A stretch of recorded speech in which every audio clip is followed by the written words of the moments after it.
my 50s now. But there are some nights from my childhood that never really leave. Nights that sit in the back of your mind like old photographs you wish you could burn but can't quite reach. This is about one of those nights. The first time my parents trusted me to babysit my younger sisters. It was 1987, and I just turned 12 that summer. We lived in a quiet suburb of Sydney, the kind of neighborhood where everyone knew everyone, where kids rode their bikes until the streetlights came on, where you felt safe. My parents had been talking about it for weeks, how responsible I'd become, how mature I was for my age. Finally, they decided I was ready to watch Emma and Sarah while they were out for the evening. They were so excited about it. There was a midnight screening of some old film they loved as teenagers, and they made reservations at their favorite restaurant beforehand. "We won't be home until 1 or 2 in the morning," Mom had said, tucking a strand of hair behind my ear. "You're sure you're okay with that, sweetheart?" I'd nodded, trying to look more confident than I felt. I wanted to make them proud. The evening started off perfectly normal. We made popcorn, the kind you do in the stovetop that fills the whole house with that burnt butter smell. We watched terrible sitcom reruns and laughed at jokes we didn't fully understand. Emma and Sarah thought staying up late was the most rebellious thing in the world. And honestly, so did I. We kept all the lights off except for the glow of the television, creating that cozy fortress feeling that only kids can truly appreciate. Around 11 o'clock, we heard it. A rustling sound from the front yard. "Probably just the wind," I said, more to convince myself than my sisters. We got winds sometimes that rattled the bushes along the fence, or it could have been Mrs. Henderson's cat. That thing was always prowling around at night. But then, about 2 minutes later, someone was pounding on our front door. Not knocking, pounding. The kind of aggressive sound that makes your stomach drop instantly. That speaks of urgency or anger or something worse. All 3 of us froze. Sarah grabbed my arm so tight her fingernails dug into my skin. Emma's face had gone completely white in the flickering light of the TV. "Turn it off," I whispered, and Emma lunged for the remote. The sudden silence was somehow worse than the noise had been. We could hear everything now. Our own breathing, the hum of the refrigerator in the kitchen, the settling sounds of the house. And then, again. My heart was hammering so hard I could feel it in my throat. Every instinct screamed at me to hide, to run upstairs and lock ourselves in a bedroom and wait for Mom and Dad to come home. But I was 12 years old and supposed to be responsible now. I was the babysitter. I had to do something. I crept toward the front door, my sisters following close behind me like ducklings. Our front door was almost completely solid wood, with just these thin decorative strips of frosted-colored glass running vertically through it. Nobody outside could see in, which gave me a tiny sliver of courage. We crouched there in the darkness, and through the distorted glass, I could just barely make out a figure standing on our front porch. And then the doorknob started to rattle. Someone was trying to open our door, turning the knob back and forth, testing it, seeing if we'd been stupid enough to leave it unlocked. I didn't think, I just acted. We had this wooden doorstop that we sometimes used to prop the door open on summer days. I grabbed it, and as quietly as I could, I wedged it firmly under the door. My hands were shaking so badly it took 3 tries. I wanted to call the police, but our only phone was mounted on the wall right there by the front door. If I picked it up, whoever was outside would definitely hear me. And something about the aggressive way they'd been banging, the persistent rattling of that doorknob, told me that making our presence known would be the worst possible thing we could do. "Upstairs," I whispered. "Now." We ran as quietly as we could up the carpeted stairs to Mom and Dad's room. It was at the front of the house, and I knew, though some part of me desperately didn't want to, that we'd be able to see the front porch from their window. We huddled together on the floor, and for a few minutes, we just sat there, listening. The house was completely silent. No more banging, no more rattling, nothing. "Maybe they left," Emma whispered hopefully. But I had to know. I had to see. And despite every rational thought telling me not to, I stood up and moved toward the window. My sisters followed. Of course they did. You can tell kids not to look, but they're going to look anyway. That's just how fear works. The curtains were heavy and dark, no blinds behind them. We couldn't pull them open without being obvious. So we dropped to our knees and slowly, carefully, lifted the bottom edge of the curtain just enough to peek under it. What I saw has fueled my nightmares for 37 years. He was standing there, this old man, right in our front porch. And the thing that still makes my skin crawl, the thing I can never quite reconcile in my mind, is that his eyes were already locked on that exact window. Like he'd been waiting for us, like he knew precisely where we'd be and when we'd look. His face was weathered, angular, all hard lines and shadows. But his expression was what terrified me most. This menacing scowl that looked less like anger and more like cruel anticipation. Like he was enjoying this. He was holding a brown paper bag, the kind you pack a lunch in, crumpled at the top where he gripped it. And inside that bag, something was moving. I could see the paper shifting, contracting, like whatever was in there was alive and trying to get out. Then, maintaining that horrible eye contact, he slowly raised the bag up beside his head. His other arm lifted, one finger pointing directly at it. And then, he started moving his forearm back and forth in this slow, deliberate gesture, drawing our attention to the bag, making sure we saw it, making sure we understood that whatever was inside was meant for us. The whole thing lasted maybe 5 seconds, but it felt like hours. Sarah made this small whimpering sound, and all three of us ducked back down, our hearts racing, too terrified to even cry. I waited about a minute before I finally got the courage to look again. I pressed myself against the wall and peered around the very edge of the curtain, praying he wouldn't see me. The porch was empty. He was gone. We stayed huddled on that bedroom floor, not speaking, barely breathing, until we heard the sound of our parents' car in the driveway. I've never been so relieved in my entire life. We were hysterical by the time they got inside. All three of us talking over each other, crying, trying to explain. Dad called the police and filed a report. They drove by our house a few extra times that week, but they never found him, never even figured out who he was. Married with kids of my own. But sometimes, late at night, when I'm locking up the house, I think about that man with the brown paper bag. I think about how he knew exactly where we'd be.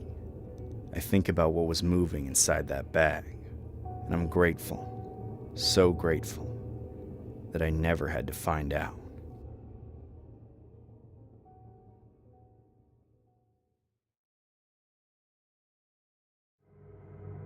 The therapist says writing it down might help, that putting it into words makes it real.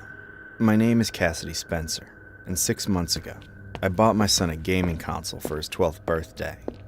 I'd saved for months, extra nursing shifts, anything to afford it. His father left 3 years ago, and I wanted to see Ethan smile again. When he opened that box, his face lit up. Pure joy. The first month was perfect. He'd asked permission, finish homework first, stick to the 2-hour limit. He made friends online, laughed through his headset. I thought I was being a good mom.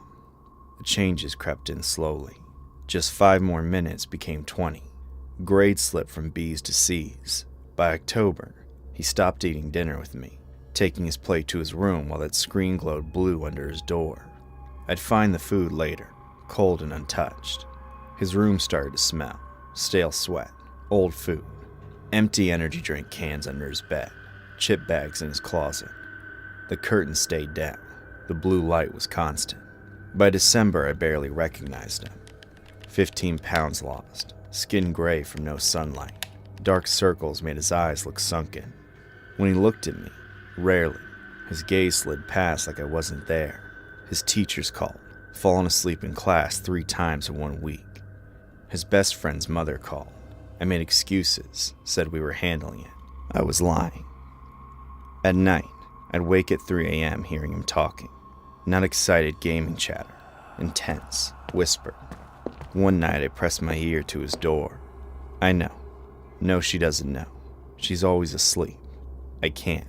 Not yet. Just let me finish this. I pushed the door open. He sat in darkness, controller white-knuckled, face illuminated by blue screen, eyes bloodshot, pupils huge. He didn't glance at me. Ethan, who are you talking to? My team, Mom. Flat voice, mechanical. We're in the middle of something. It's 3 a.m. Turn it off. He finally looked at me. In that blue light, his face looked wrong. Too thin, too angular. 5 more minutes. I closed the door, too tired to fight, too scared. I told myself I'd deal with it in the morning. I always told myself that. 2 weeks later, I confronted him. 1 hour gaming on weekends only. Reconnect with real friends. Live his actual life. He stared with hollow eyes. You don't understand. I need it. I can't just stop. This is addiction. We can get you help. You can't fix this. My team needs me. If I stop now, I'll lose everything. It's a game. You won't lose anything real. He looked at me like I was stupid. You have no idea what's real anymore. That night I took the console. I unplugged everything and hid it in the crawl space. I left a note. I love you. This is for your own good. When he came home and found it gone, he didn't cry or yell. Just stood there, staring at empty space, face blank. Where is it? Put away. You can earn it back. I need it. His voice exploded. Give it back now. His hand shook. His whole body trembled. When he grabbed my wrists, I was shocked by his strength, fingers digging in hard enough to bruise. I wrenched away, ran to my room, and locked the door. I called my sister. She said the words I'd been avoiding. Intervention, therapist, inpatient treatment. This was serious. For 3 days, Ethan barely spoke. He'd sit in his dark room staring at the wall where a screen used to be. He stopped eating completely. On the 4th night, I woke to find him at the foot of my bed. Moonlight made his face skeletal, eyes wild, unfocused. Mom, please. I can't think. I can't sleep. My rank, my team. They're getting ahead. I'm losing everything I worked for. Months of progress gone. Tears streamed down his face. For the first time in months, I really saw him.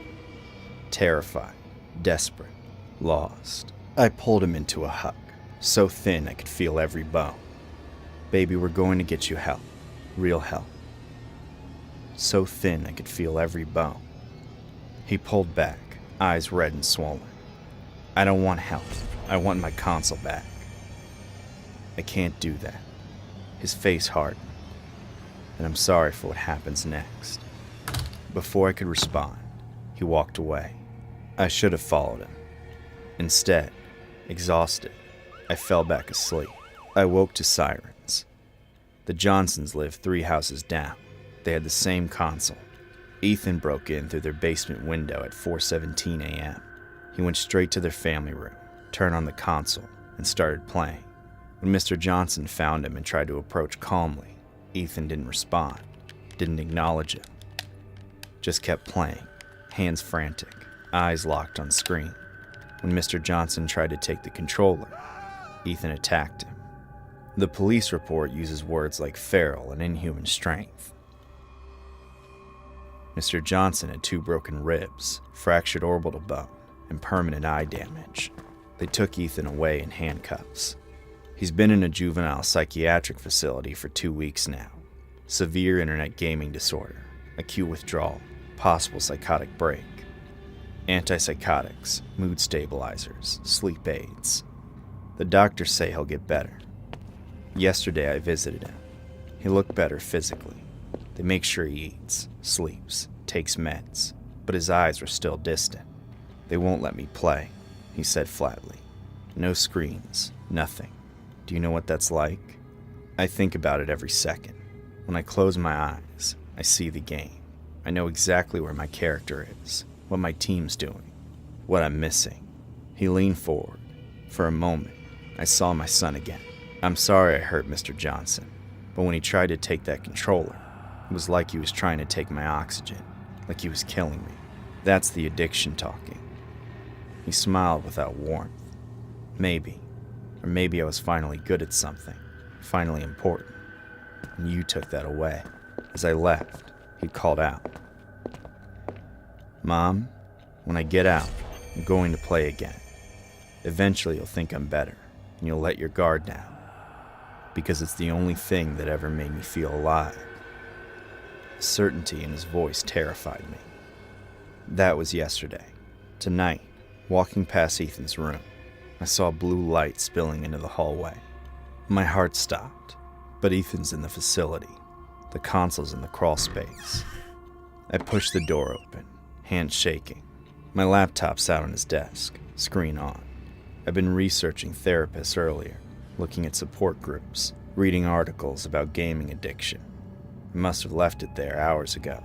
Nothing sinister, nothing supernatural, just a forgotten computer in an empty room. I closed the laptop and sat down on Ethan's bed in the darkness. Today the therapist asked me what I want for my son's future.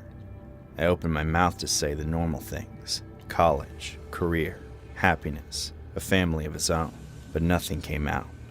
Because the truth is, the thing I can't say in therapy, or to my sister, or to the doctors with their clipboards and reassuring voices, is this: I'm terrified of the day they'll tell me he's ready to come home. Cassidy continues weekly visits to the juvenile facility. Ethan is making slow progress, though he struggles with intrusive thoughts about gaming. Criminal charges were reduced due to his age and mental state, contingent on continued treatment. Mr. Johnson is recovering, but has permanent vision damage. The Spencers are one of an estimated 50,000 U.S. families dealing with severe internet gaming disorder in minors. I need to tell you about something that happened to my neighbor. I'm still trying to process it, and honestly, I don't think I ever will. This isn't some urban legend or creepypasta. This is real, and it happened right next door to me in Lucknow. I'd known the Yadav family for about 3 years. They lived in a modest 2-story house in the Kali area, just like ours. Reshma was one of those warm Indian mothers who'd always insist you stay for tea whenever you visited. Her son, Nikhil, we called him Golu, was 20 years old, quiet, spent most of his time in his room. I'd see him sometimes on the balcony, phone always in his hand, that blue glow illuminating his face even at 2 a.m. I should have known something was wrong way before that night. It started about 6 months ago. I'd hear Reshma's voice through the walls. Our houses were that close together. At first, it was just normal mother-son arguments. Golu, you need to find a job. Golu, stop wasting time on that phone. The usual stuff parents say. But over time, her voice changed. It became strained, desperate even. Sometimes I'd hear her crying. One evening in August, I was watering plants on my balcony when I overheard them through the open window. "Where's my gold chain?" Reshma demanded. "I know you took it. Just tell me the truth." "I didn't take anything, Ma," Golu replied, but his voice was flat, emotionless, not like someone falsely accused, more like someone who'd been caught so many times that denial had become automatic. The arguments became more frequent. I'd hear them at odd hours, 11 p.m., 3 a.m., 6 a.m. It was like their house had its own terrible rhythm, a soundtrack of a family falling apart. My wife told me to mind my own business, and I tried to, but God, I wish I hadn't. I started noticing other things. Strange men would show up at their door, look like debt collectors. They'd bang on the door, sometimes for 20 minutes straight. "Nikhil Yadav, open the door. You think you can just ignore your payments?" I'd watch from behind my curtain as Golu would peek through the peephole, frozen, waiting for them to leave. One time, I saw Reshma answer the door instead. The man showed her something on his phone, probably debt notices. Her face went white. After he left, he just stood there in the doorway for the longest time, staring at nothing. Then came October 3rd. The morning seemed normal. I left for work around 8 a.m. Reshma was hanging clothes on the rooftop. She waved at me like always. I waved back. That image haunts me now. Her in that yellow serene, smiling. I got home around 7 p.m. The Yadav house was quiet, which wasn't unusual. But there was something different about the silence that night. It felt heavy, if that makes sense. Like the air itself was holding its breath. Around 9 p.m., I heard shouting. Not the usual arguing. This was different. Desperate. Terrified. "Golu, what are you doing? That's my jewelry. I need that for..." Her voice cut off suddenly, replaced by sounds I can't adequately describe. Thuds. Heavy, wet thuds. The kind that make your stomach drop because somewhere in your primitive brain, you know exactly what they mean. Then came the crashing sounds. Glass breaking. Furniture being thrown around. It sounded like the house was being torn apart. My wife grabbed my arm. Should we call someone? I was already dialing the police when everything went silent.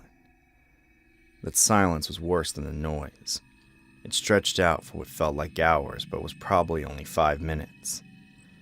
Then I heard Golu's voice, high-pitched, panicked, talking on the phone.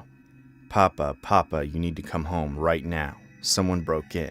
They attacked Ma. They attacked me too. Please hurry." I heard him crying, proper sobbing. And for a moment, God forgive me, I believed him. I thought about going over, checking if they needed help, but something stopped me. Maybe it was the way his crying sounded, practiced, like he'd rehearsed it. 20 minutes later, the police arrived, then the ambulance, then Golu's father, who collapsed when they brought out the stretcher with the white sheet. The next day, police were everywhere. They questioned everyone in the neighborhood. When they came to me, I told them everything I'd heard.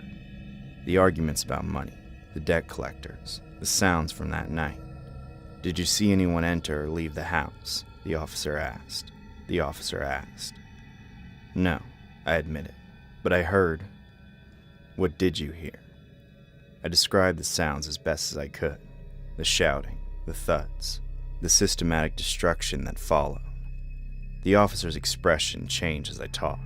He exchanged a glance with his partner. They showed me CCTV footage later. The street camera captured the front of the Yadav house from 6 p.m. to midnight. No one had entered. No one had left except Golu, probably to scope out the area. But otherwise, that house had been sealed like a tomb. The truth came out 2 days later.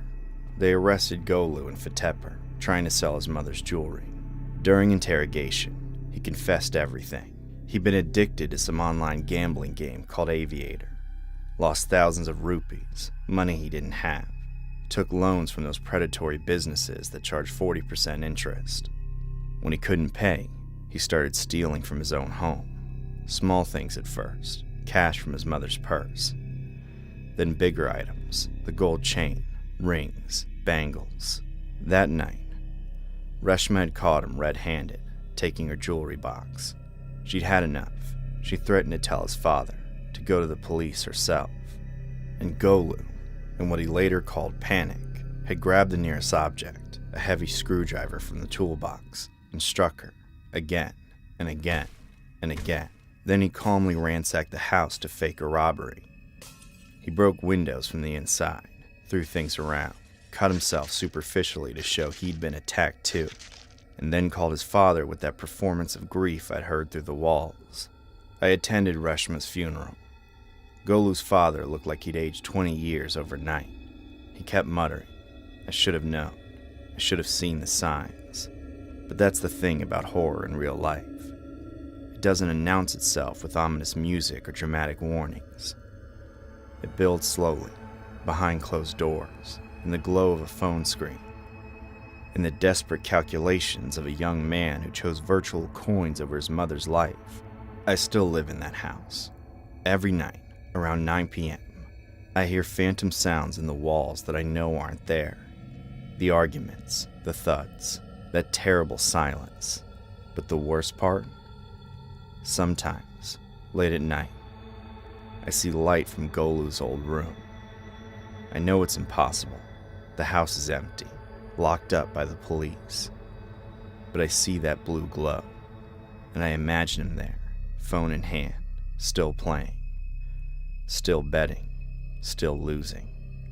Some people say gaming addiction isn't real, that it's just an excuse. But I was there. I heard a mother die for gold she'd probably saved her whole life to buy. Killed by the son she'd given that life to. All because he couldn't stop chasing a digital airplane on a screen.